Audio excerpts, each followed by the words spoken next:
Escute agora o Evangelho do dia com o Padre Erivaldo Maria. Um momento de paz e reflexão com a Palavra de Deus. Em nome do Pai, e do Filho, e do Espírito Santo. Amém. Quem ama Jesus, guarda sua palavra e permanece na Igreja.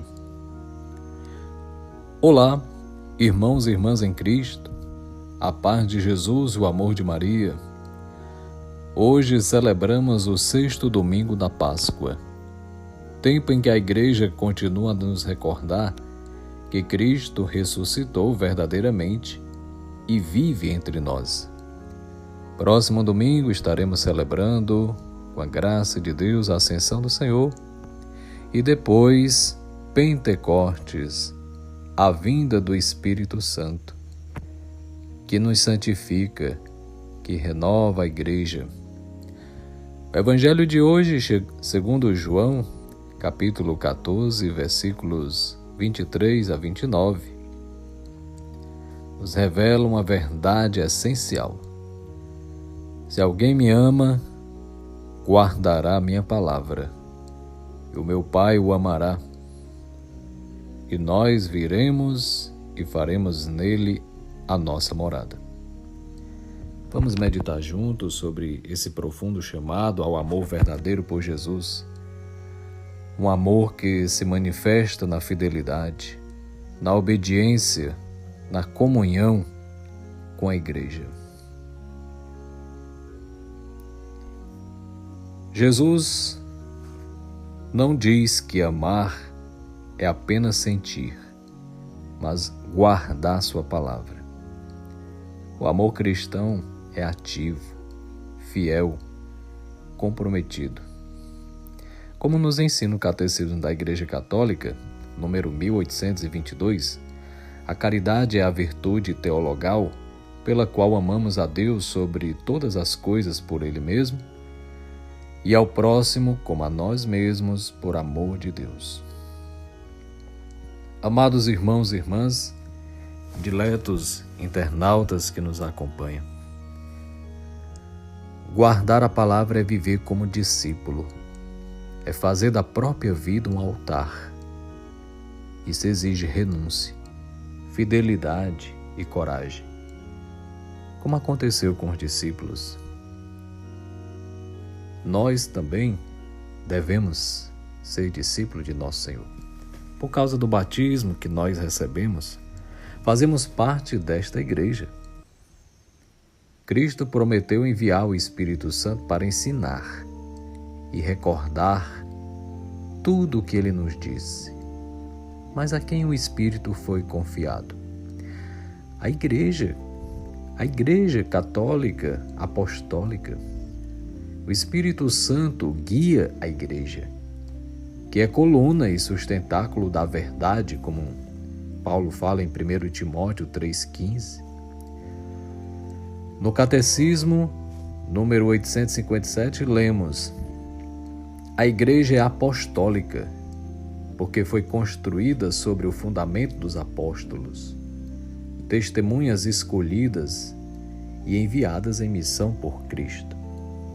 Veja na primeira leitura dos Atos dos Apóstolos, Paulo e Barnabé, que foram até a igreja de Jerusalém para resolver uma questão que eles estavam vivenciando, um episódio, um dilema, porque para ser cristão não precisaria mais ser circuncidado. Alguns pensavam que tinha que ser circuncidado como os judeus para depois ser batizado, porque Paulo tinha batizado alguns pagãos que não foram circuncidados. Veja a confusão. E foram a Jerusalém.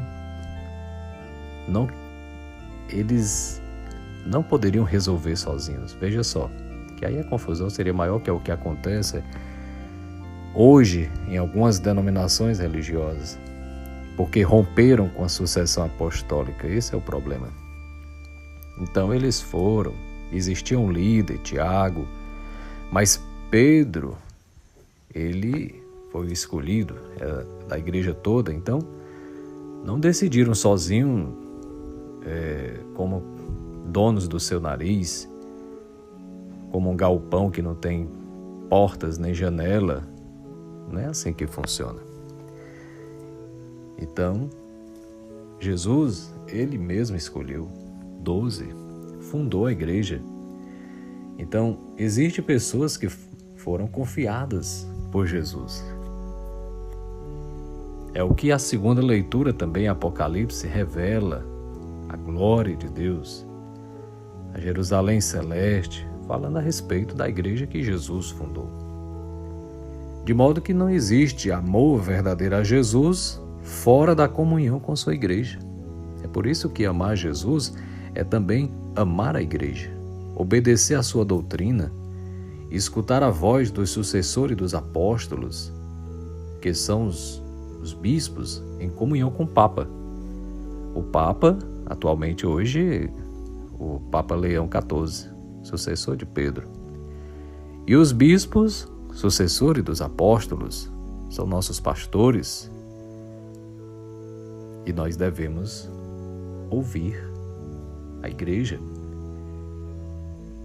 Quem vos ouve, a mim ouve, diz Jesus. Veja só. Jesus nos promete a paz. Não a paz do mundo, mas a sua paz. Essa paz vem do Espírito, que fortalece os corações diante das perseguições, das renúncias e até do martírio. O verdadeiro discípulo ama a ponto de dar a vida por Jesus, como fizeram os santos, mártires e missionários.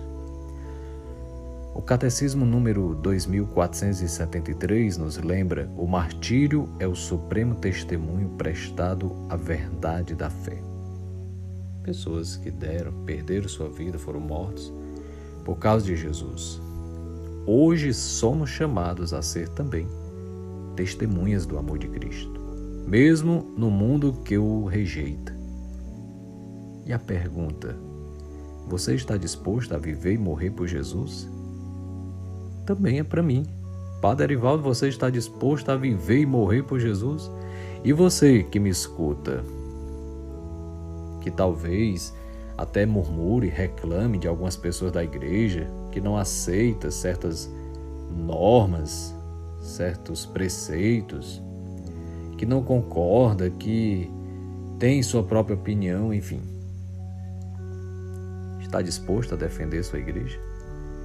Mesmo que zombem de você? Jesus diz: nós viremos e faremos nele a nossa morada. É no Espírito de Jesus, em comunhão com a igreja, que a nossa vida vai ser renovada.